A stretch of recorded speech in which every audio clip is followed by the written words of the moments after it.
ser profética, uma ser importante, marcante, né? E tudo isso que a gente já viveu e que a gente ainda caminha na vida dele.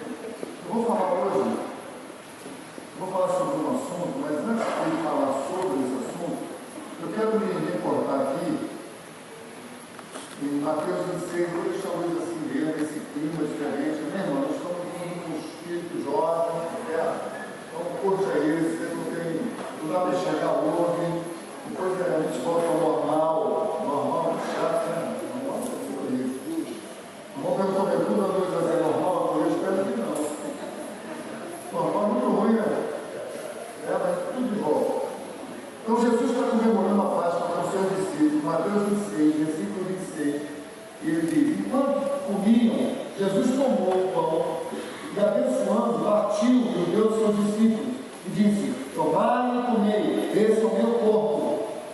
E também tomando o cálice, Jesus, dando graças, deu aos seus discípulos, dizendo: bebei dele todos, porque esse é o meu sangue, o sangue do Novo Testamento, o testamento que ele deixava para os discípulos e para nós, que é derramado por muitos para a remissão dos pecados. Agora, olha que coisa interessante. Digo-vos que desde agora não bebereis este fruto da vide, até aquele dia em que eu vê-la de novo convosco no reino de meu Pai. Então, veja bem, Jesus está dizendo aqui, dentro da ceia, que era um ambiente comum, eles estavam comendo, e de repente ele para tudo e ele faz algo muito interessante. Ele substitui o que era sacrifício antigo por uma ideia daquilo que estava por vir naqueles dias. Presta atenção nisso. Jesus disse: eu só vou beber novamente o vinho quando estiver com vocês. Né? E no 29 ele falou: quando estiver com vocês no reino do meu Pai. Veja bem, a gente pode entender isso de duas maneiras. Primeiro, nas bodas do Cordeiro, quando nós estivermos lá, vamos arrebatados. Nós estamos prestando atenção. Nós só ouvimos sobre arrebatamento. Então, quando nós formos arrebatados, nós vamos chegar lá. Se nós chegarmos lá, no reino do meu Pai, nós vamos sentar com Jesus e cear. Alguns podem pensar assim, mas aí não entrou a totalidade ainda, tem Israel. Então, a gente fará isso no milênio, quando Jesus estiver reinando na terra. E o reino de seu Pai estará na terra. Então, ele vai cear conosco. Tá bom também.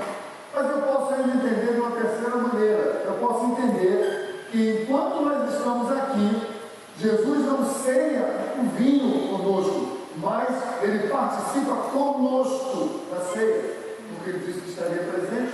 Se nós estamos aqui, ele também está aqui, e nós vamos cear sozinhos, sem Jesus fisicamente, mas o Espírito do Senhor está nesse lugar, porque ele ainda não vai cumprir a promessa que está dita ali no 29. Eu só vou tomar vinho de novo no dia que quiser com vocês. Queridos, a gente pode pensar tantas coisas. Primeiro, vinho significa alegria. Então é como se Jesus estivesse dizendo, eu acho que o menos importante aí é o vinho físico. É como se ele estivesse falando: a minha alegria só vai ser completa no dia em que vocês chegarem no reino do meu Pai. Nós estamos vendo? A minha alegria só vai ser absolutamente completa quando vocês chegarem ali, no arrebatamento, no milênio, ou na igreja hoje. Entre você e Deus é a alegria completa. Ele está aqui, ele está te vendo, ele está feliz. A Bíblia diz que quando uma pessoa, uma só, se converte, volta para Jesus. Eu estou há 100 anos na igreja, mas agora que eu entendi que hoje eu vou me converter.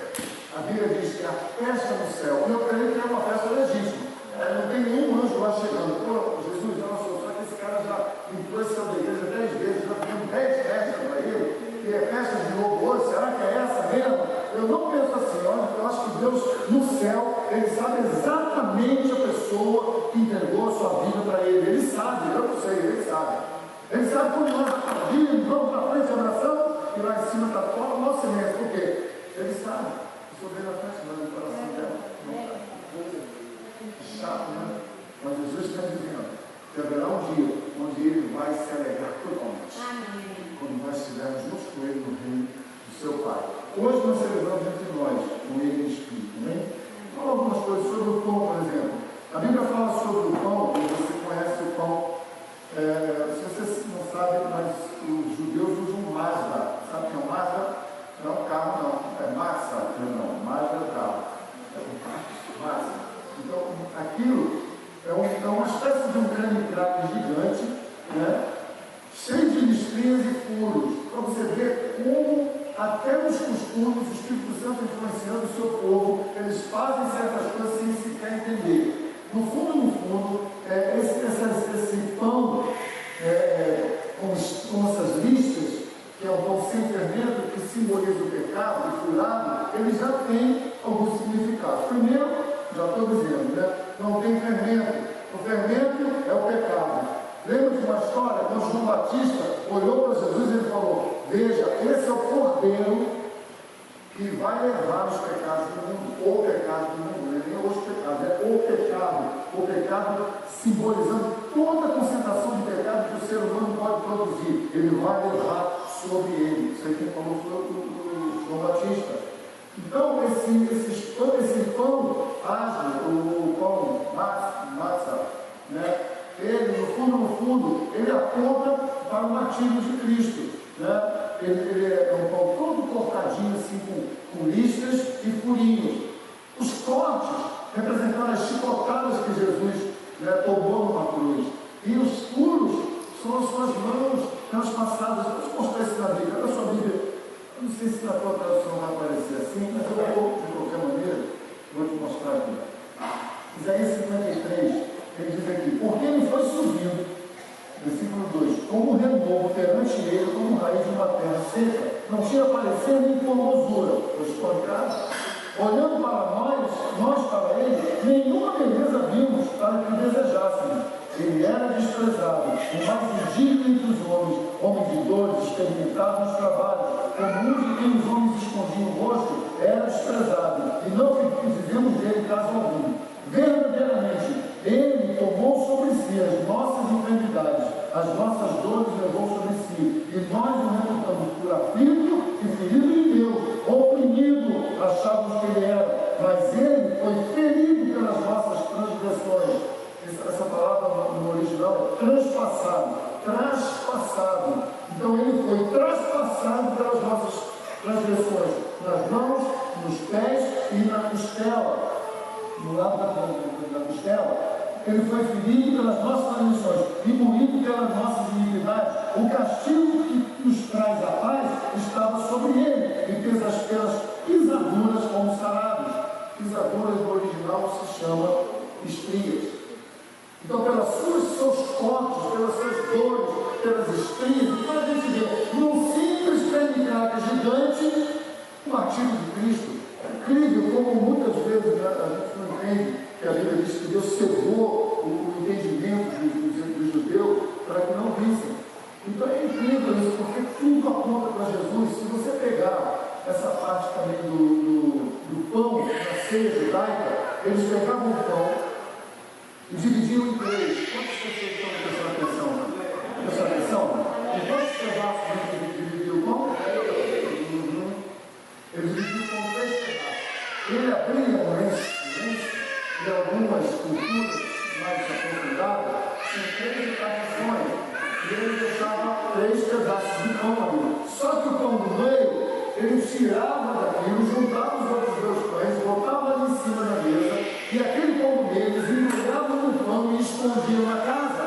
E aí eles mandavam as crianças correrem em volta da casa e acharem o pão. E elas ficavam naquela euforia, né? E pegavam o pão e traziam para a mesa, e quando achavam o pão, era uma baita de uma alegria, as crianças ficavam felizes e eles repartiam o pão e distribuíam entre eles. Então tem tanto simbolismo nisso. O pão que foi tirado é Jesus que veio na terra, foi morto e crucificado, então ele foi escondido. O lenço significa a sua morte, até ele ser achado. Com alegria as crianças traziam. Aí quando chegavam na mesa, distribuíram o pão exatamente como foi na ceia. Nós não prestamos atenção no pão. Estou tentando fazer isso situar. E tinha uma coisa que eu deveria ver entre eles. Todas as vezes que eles participam, até hoje, eles devem pensar que que o Messias está vindo. Essa é uma concepção cristã. Não sei se é 100%, 50%, 30%, é igual a igreja. Só presta atenção, mais ou menos, é assim mesmo. E entre eles também. A visão é essa. Nós estamos fazendo isso como um memorial, uma lembrança de que nós estamos esperando o Messias. Está me ouvindo ainda? Então, mas veja bem, tudo isso é na cultura judaica. Para nós, Paulo disse, livrem-se do fermento velho, 1 Coríntios 5:7.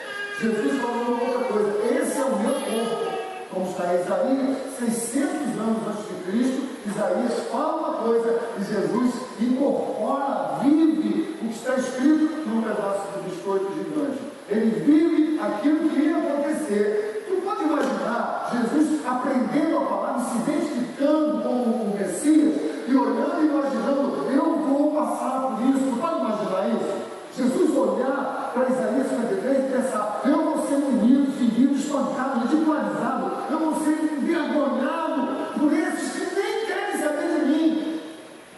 Pois estão ouvindo? Veja, irmão, 600 anos antes, mas quando ele lê, ele tem que se identificar com o Messias, ele é o enviado de Deus, ele é o Filho de Deus. Mas não é o Filho de Deus para ser homenageado. Ele sabia muito bem disso, ele é o Filho de Deus para ser pisado por causa de nós. Aí a gente vive, que evangelho, amigo? Para pensar nisso. Que evangelho nós vivemos? Como nós temos coragem de aceitar a Cristo e vivemos de qualquer jeito? Como se nada que a gente estivesse fazendo no oculto não pudesse ser visto. Como se as coisas que a gente pensa e faz não necessitem de um arrependimento genuíno, que encontram justificativa na falha do outro também. Mas todo mundo erra, todo mundo é assim, todo mundo tem problema. Sim, mas Cristo morreu por mim, para que eu pudesse ter uma esperança de ser diferente. Nós falamos, é fácil ser diferente? É fácil mudar uma igreja? É fácil mudar uma liturgia? Bota esse negócio aqui e organiza isso aqui. Daqui a 3 meses já virou comum. Já chegamos aqui, já sentamos ali, já acostumamos. Já falei hoje brincando, daqui a algum tempo nós vamos ter pessoas penduradas de cabeça para baixo, adorando Deus, assim, lá em cima do teto. Por quê? Porque parece que tem que ser diferente, parece que o que a gente tem não é bom, parece que o que Deus nos dá não é suficiente para a gente vibrar com Ele, e nos apaixonarmos por Ele, e rompermos com o pecado na nossa vida, não com os erros, mas com o consentimento de ficarmos errando sempre a mesma porcaria. Nós estamos ouvindo o texto. Então, Jesus fala, esse é o meu corpo. Quem come do meu corpo, come vida, come esperança, come cura, come transformação, come confronto, come questionamento. Esse é o meu corpo, estou dando por vocês serem curados. Eu sofri para vocês não sofrerem.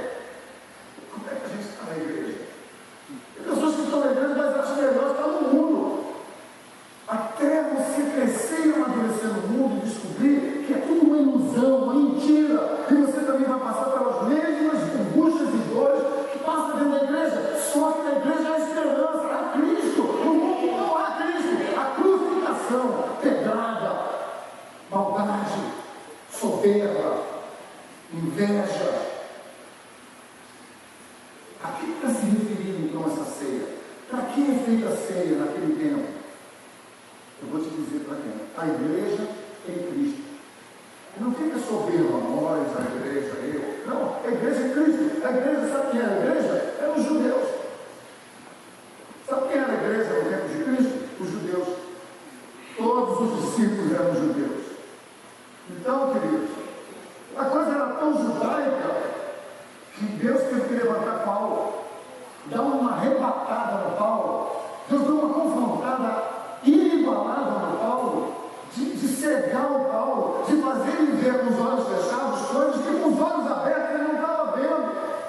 E Deus deu uma sacudejada no Paulo, a ponto de fazer Paulo desjudaizar um processo que era para isso que ele tinha vindo. Ou seja, Paulo traz o evangelho para mim e para você, para os gentios, e aí nós entramos no tempo da graça, mas a ceia foi feita com os discípulos judeus. Por quê? Só com eles. Porque foi com ele que Deus estabeleceu uma nova aliança. Deixa eu ler para você um versículo em Jeremias 31, versículo 31. Ele diz: eis que vem dias, diz o Senhor, em que eu farei um concerto novo com a casa de Israel e com a casa de Judá. Não conforme o concerto que eu fiz com seus pais lá, no dia em que os tomei pela mão para os tirar da terra do Egito, mas porquanto eles invalidaram o meu concerto, apesar de eu haver desposado, diz o Senhor. Mas este é o novo concerto que farei com a casa de Israel depois daqueles dias, diz o Senhor. Porém a minha lei no seu interior e escreverei no seu coração, e eu serei o seu Deus e eles serão o meu povo. Sabe por que a gente não está pulando de alegria aqui? Só porque eu falei que a igreja era judaica. Porque por muitos anos a gente falava, nós somos a igreja. Nós somos a igreja, mas a igreja era judaica. E ela foi entrando pelos gentios. E quem é a igreja hoje? Qualquer pessoa, de qualquer religião, credo, onde tenha havido, cor, fama, cultura, idade, a igreja com a qual pode participar da ceia é qualquer pessoa na face da terra que venha para Cristo. A ceia é para a igreja em Cristo, que começou com os judeus, discípulos. Posso ouvir um amém aqui? Mas hoje está conosco. E era uma coisa muito simples. Atos 2 diz que eles perseveravam na doutrina e no partir do pão. Eles perseveravam na doutrina, que não é você vai de calça, você está de saia. Levanta o braço aí, deixa eu ver se você arrasta o braço. Deus nunca pediria um treco desse com doutrina. Eles perseveravam na doutrina, na palavra de Deus. Eles perseveravam estudando a palavra, a Torá. E no partir do pão, na comunhão, de casa em casa, sendo amigos, sendo exemplo. Nós estamos experimentando esse tempo de oração de manhã, e eu tenho visto, o Celso tem visto isso de uma forma melhor que eu. Eu não vim essa semana, estava no Rio, e contou o Celso para mim, que ele estava orando, e de repente vieram os filhos da Tamara e do Rafael, que estão trazendo seus filhos para a oração às 7 horas. E aí o Pedro olhou para o Celso assim, você chamou ele para orar com você, e ele veio, se ajoelhou. Daqui a pouco veio a Mel, você se pediu, se ajoelhou também. Aí ficaram os 3 ajoelhados orando no altar. Agora, sabe o que está acontecendo? Eles dormem pensando, é amanhã, mãe? É amanhã? É amanhã? Irmão, se não preencher a bola deles, isso é para a gente falar, para a gente pensar. Não, mas é muito cedo. Não, mas ele fica doente, é muito frio, é muito quente, é muito sol, é muita chuva, é muito estudo, é muito isso, muito aquilo. A Bíblia diz, ensina o teu filho no caminho que você anda. Qual caminho você está andando, amigo? Tanto estudo que você dá, e teus filhos também vão dar. Desculpa, de xingar dentro de casa. Qual desculpa você vai dar para ele? Fica bem por exemplo. Eu quero te dizer, amigo, nós estamos diante disso. Perseverar na doutrina, no partir do pão, cuidar uns dos outros. Você precisa ser um líder de jovens para chamar os jovens para ir à sua casa, para orar, para lanchar à tarde. Não precisa ser líder. Tem que ser irmão em Cristo. Sabe o que acontece, irmão? Eu já falei várias vezes aqui, que igreja nós estamos deixando para os que estão os meus netos? Que igreja é essa? E os filhos dele, que igreja eles vão ver? Eu não estou falando mais de vencedores em Miguel Pereira, eu estou falando um sentimento de quem é Cristo e o que eu sou para Cristo e quem é Cristo para mim. Todos estão rindo aqui? Então, é isso que acontecia em Atos. Eles estavam juntos. E eu vou te dizer uma coisa que honestamente você não vai agora deixar de orar. Mas orar na Bíblia e comer pão junto, em comunhão, é o mesmo peso diante do Senhor. A comunhão, o partir do pão em Cristo é tão importante quanto você ajoelhar no seu cantinho e orar. Eu não estou falando para você não fazer isso, eu só estou dizendo para você, se você é um cara que ora 10 horas por dia, mas não se relaciona com ninguém, isso precisa mudar. Relacionamento é tão espiritual quanto falar com o teu Pai, com o teu Deus. É importante. porque é ali que a gente aprende, é ali que eu sou moldado, é ali que você me confronta, é ali que eu brigo com você, é ali que eu peço perdão para você, é ali que você vem falar comigo de um jeito errado, mas depois o Espírito fala com você e você volta atrás. É assim que é. Tem gente que passa anos orgulhosamente falando, mas é por aí que é o caminho do aprendizado com Deus, a comunhão, o partir do pão. Queridos, essa é a igreja dos sonhos de Deus. Não é a igreja física que fica tão pesada que não vai a lugar nenhum, não vai procurar ninguém, se afasta das pessoas do mundo. Eu estou falando para você na danceteria, chamar os seus amigos para vir na igreja. Alô? Uma festa rave. Eu fui, pastor, por esse tempo de lá, eu conheço. Foi, não nunca mais.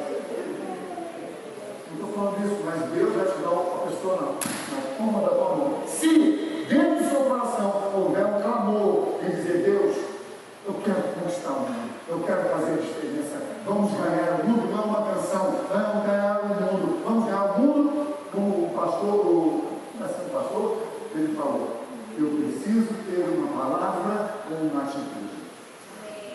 Nem querido? Obrigado. Então, eu falei da ceia, mas a palavra vem agora. Eu vou falar hoje sobre a entrada triunfal de Cristo. Nós estamos felizes? Amém. Pode imaginar Cristo olhando a Bíblia e falar, uau, eu vou apanhar muito, eu vou sofrer muito, eles vão me arrebentar, eu vou sangrar, vão pôr. Eu vou ficar pelado numa cruz, todo mundo rindo de mim e perguntando, se tu és o Filho de Deus, por que tu não desce daí? Imagina se teu filho falar isso para tu. Por que Jesus não desceu da cruz? Você vai dizer o quê? Você vai dizer para o seu filho, filho, ele estava ali, dormindo. Será que você vai ter coragem a isso? Sabe por que ele não desceu? Porque se ele descesse, eu não podia conhecer ele. Cristo está ali por mim. Só que ele sabia o que ele ia passar, amigo. Alguns aqui gostariam de saber o seu futuro, mas talvez se você soubesse o seu futuro, você não ia entrar no seu presente com ele. Cristo sabia o que ia vir passar. A noite anterior ele falou, eu vou ser pego pelos soldados, eu vou ser maltratado. E Pedro falou, jamais farão isso contigo. Eu falei, Pedro, fica quieto, porque eu antes de cantar o galo, tu vai me pegar 3 vezes. Cristo sabia para onde estava indo. Agora, eu quero que você entenda isso aqui. Eu quero passar um vídeo rapidinho, nem sei se nós vamos conseguir, porque a imagem está um pouquinho. Aí, vai. Vou tentar aqui ver assim, vou prestar atenção ali. A entrada de Jesus. Antes de passar, só presta atenção nisso. Imagine isso. Agora os cultos físicos, mas tudo bem. Aí você imagina Cristo entrando em Jerusalém. Vai.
entrando na cidade, todo mundo, uau, Jesus, Jesus! Mas ele sabia que iria ser apedrejado. Deixa eu te mostrar uma passagem aqui, rapidinho, para você entender esse momento aqui. Ele era perdido, Mateus 21, versículo 4, aqui, ó, presta atenção. Aqui. Ora, tudo isso aconteceu para que se cumprisse o que foi dito pelo profeta que diz: dizei a filho de Sião, eis que o teu rei vem a ti, humilde e assentado sobre uma jumenta e sobre um jumentinho, filho de um animal de carga. Quem falou isso aqui? Zacarias. Então não é Novo Testamento, isso é Velho Testamento. Como é que aqueles homens que aparecem assim na varanda não tem um discernimento daquilo? O Messias está vindo e tudo que eles conseguem levar, esse cara deve ter lido as Escrituras e deve estar aqui entrando como quem fosse o Messias. Era assim que ele via. Entendeu? Estava escrito: o Messias vai entrar num jumentinho, mas eles queriam acreditar que o Messias viria para libertá-los do poder de Roma. Mas não foi isso que aconteceu. Veja, eu quero que você entenda um pouquinho desse contexto aqui. Quando o Êxodo 12, o que acontecia na época de Moisés? O cordeiro a ser morto deveria ser um ano, macho, deveria ser imolado ao entardecer. Olha para mim, presta atenção. Presta o vídeo. O cordeiro, para o sacrifício, ele tinha que ser macho, ele tinha que ser um cordeiro que não tivesse nenhum osso quebrado. Olha aqui, deveriam assá-lo sobre o corpo inteiro, ou seja, com a cabeça, as pernas, as pressuras intactas, sem quebrar nenhum osso do cordeiro. Presta atenção. Por isso que quando Jesus morre na cruz, e os ladrões também estão na cruz, eles não tinham morrido, então eles vão lá e quebram as pernas dele. Por quê? Porque era assim que estava escrito. Quando um cara demorava, escrito assim que era a prática, quando o cara demorava a morrer, eles quebravam a perna dele para quê? Para que pesasse e aí ele morria de embolia, na verdade. Asfixia pulmonar. Agora, Jesus, quando ele ia quebrar Jesus, ele falou: não, ele está morto. Aí o cara tem a certeza disso. Aí eles transpassam Jesus com uma lança. E quando ele passa e fura Jesus com uma lança, a Bíblia fala que sai água e sangue. Isso significava que nessa parte onde ele foi perfurado, o sangue já tinha se misturado com a água, significando que ele já tinha morrido. Ele morria. Nós estamos ouvindo? Amém. Então, para nós, espiritualmente falando, quando aquele cara fura Jesus, porque ele acabava de morrer, nascia a igreja da água do Espírito e do sangue do Cordeiro. Agora, preste atenção. O Cordeiro tinha que ser sem nenhum osso quebrado, puro, um Cordeiro santo, separado, né? Tudo isso aconteceu com Jesus. Então o que os judeus faziam? Todos os anos eles tinham que levar animais para lá, só que um deles era sacrificado fora do arraial, e aí vinham os sacerdotes e falavam dos pecados da nação, todos sobre os ouvidos dele, e aí botavam ele para fora do arraial, porque não podia ser morto em Jerusalém, e matavam ele lá fora, com os pecados falados no ouvido. Quando Jesus estava na cruz, ele sofreu crucificado fora dos muros de Jerusalém. Mas por que Jesus fez isso? Por que Jesus passou por aquilo? Presta atenção.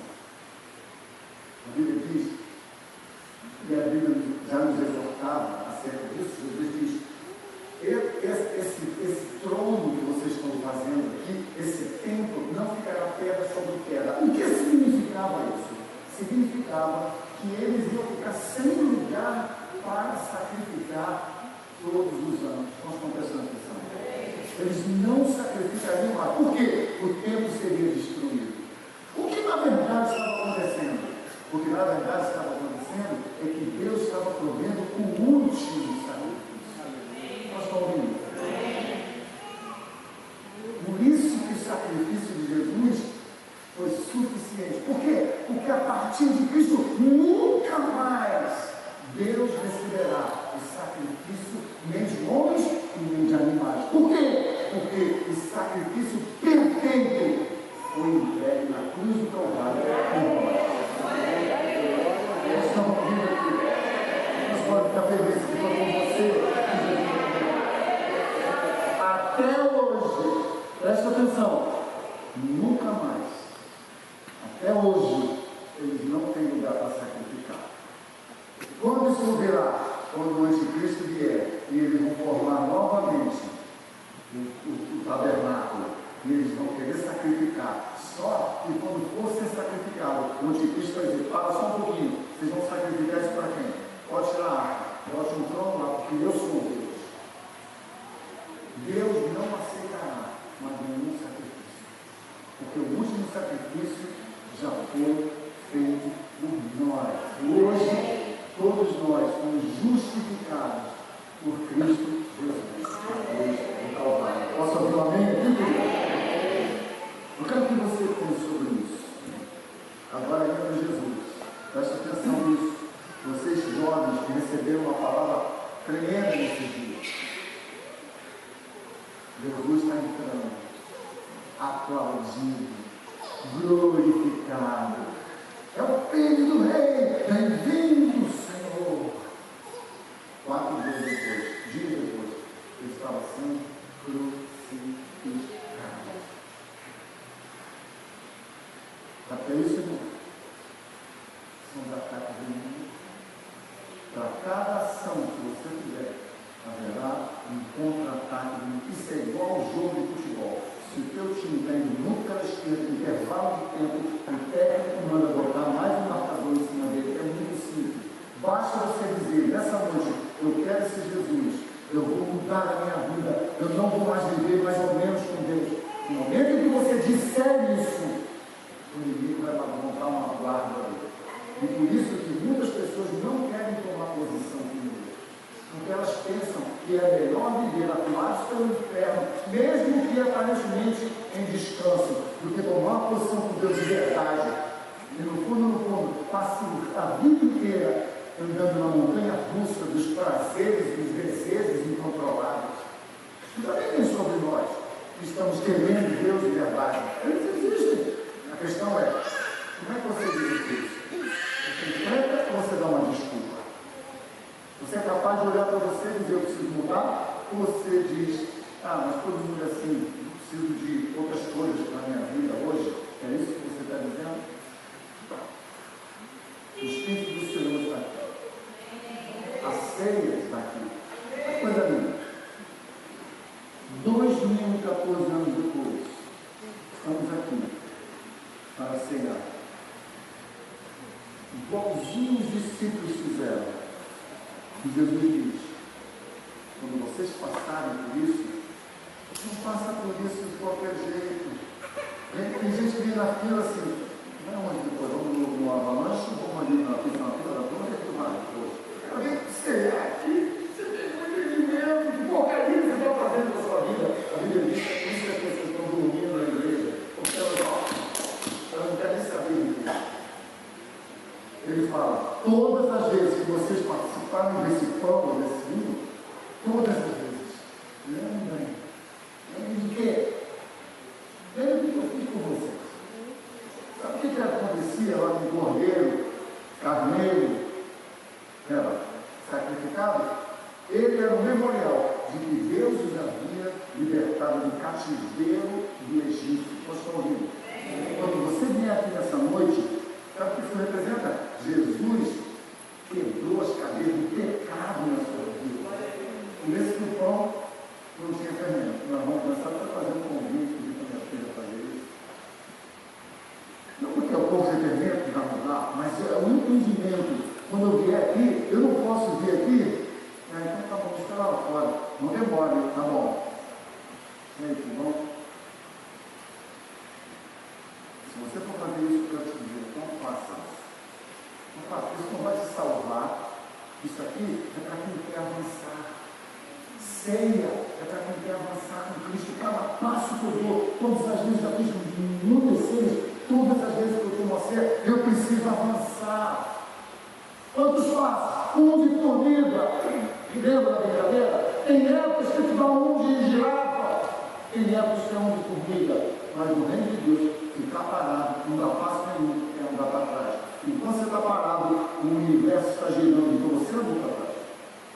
Você não tem uma posição na sua vida de pé, é ficar vivendo na igreja como se tivesse sido mais um congresso, mais uma banda, mais um CD, mais um namorado, mais uma graduação. Nada satisfaz o coração do homem, é insaciável. A única coisa que pode satisfazer o coração do homem é o Senhor. E eu não estou falando isso com ausência de conflito, mas os conflitos não vão tirar você de Deus e da casa de Deus. Por quê? Porque eles vão confrontando você o tempo inteiro. Não para. Nós crentes aqui sabem que eu estou falando a verdade.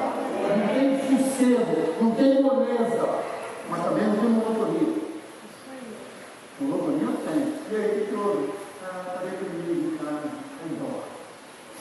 Acorda, toma um café, dorme. Acorda, vê um filme, dorme. Acorda, dorme. Por quê?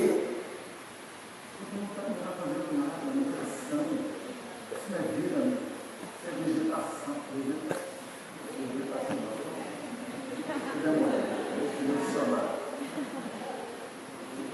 Vida vegetativa. Então, queridos, eu já falei para a igreja que eu não vou mais ficar dizendo o que você vai fazer, eu vou te dar uma direção. Quando é que a direção vira uma obrigação? Quando você não concorda. Aí é uma obrigação. Quando você não quer obedecer, eu não quero mudar, eu estou fumando, mas qual é o problema? Tem um monte de gente que fica o tempo assim na igreja. Tem mesmo, tem gente que morre assim na igreja. Mas é assim que você quer ver? É assim que você quer ver? Quer dar o seu coraçãozinho para a menina, e depois fica aqui, é meu comigo. Menino pegou um dia, e agora eu não consigo ser tudo, pura. E o que você vai fazer com esse momento? Pega esse momento e entrega no altar. Bum! E diz para Jesus aqui: Jesus, isso levou a gente pecado. Você não ficar brincando, isso é uma palhaçada que eu estou fazendo com Deus. Eu estou envergonhando, eu estou olhando para uma cruz e dizendo: eu sou mais uma apedrejada. Só que eu não olho no olho de Deus. Eu jogo pedra de costas, pelas costas. Eu jogo pedra quando ninguém está me vendo. Posso falar um pouquinho? Nessa noite, pensei em encontro. Quem pode participar? Deixa eu te dizer. Eu sei que eu estou pagando um preço alto por isso, porque muita gente que não concorda comigo. E não havia mudança nenhuma. Quem pode participar? Quem disse: Jesus, entra na minha vida agora. Sinceramente, se Jesus tivesse um garçom gospel ali na crucificação, e o ladrão falou: mas Jesus, lembra de mim quando entrar no paraíso, para que o ladrão, sai daí, e passasse o carro, eu ia ser agora, pode dar para ele, ele quer. Não, ele tem que fazer 11 sessões de história, para primeiros passos. Não, o primeiro passo é importantíssimo. Quando nós estivermos no livro, tem que fazer, é bom. Mas veja, a ceia é para quem entregou sua vida para Jesus. Se você não sabe isso ou não está em dúvida com isso, não participe. Porque eu estou fazendo isso, não valeu nada. Na cruz, para mim, não vale nada. Jesus morreu, nada vale. Quem não deve participar? Quem não quer soltar o pecado? Quem não quer soltar o pecado? Lembra da Melé?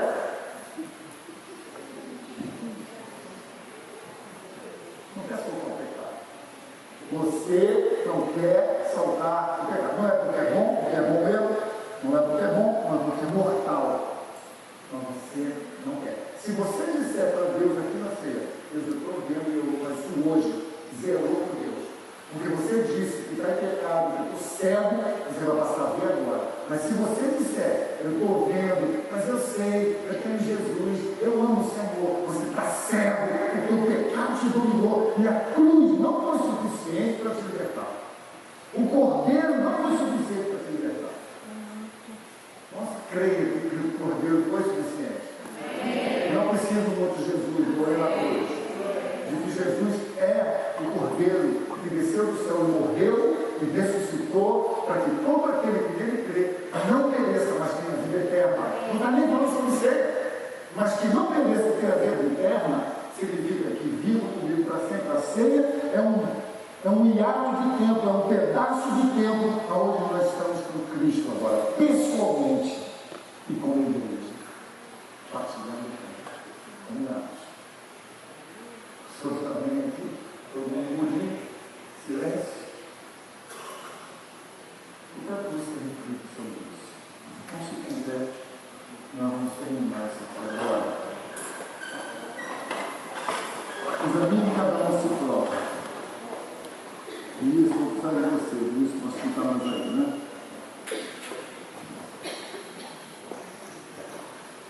Aleluia.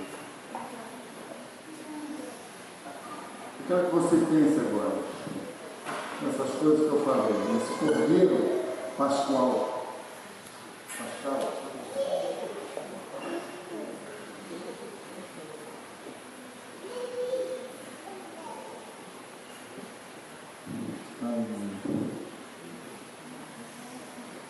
Louvado seja o teu nome, Deus. E Pai, que seja a tua vontade nessa noite, não a minha. Que o Senhor seja o cordeiro reverenciado. Que o Senhor seja aquele que vai ser honrado. Que todos nós possamos nessa noite aqui pensar em que essa morte não foi em vão para nós. O Espírito de Deus está aqui nesse lugar.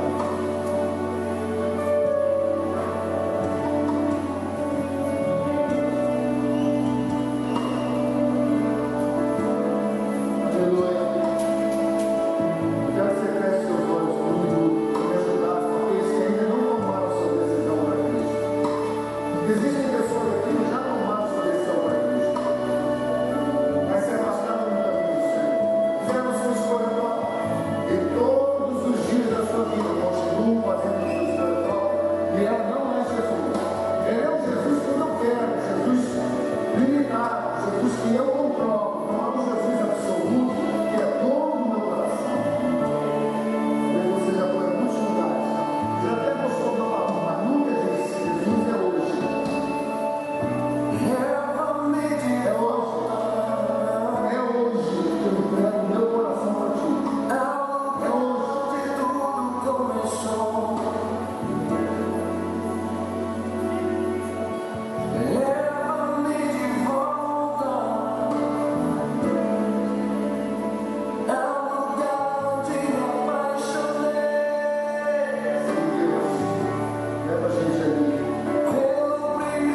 e agora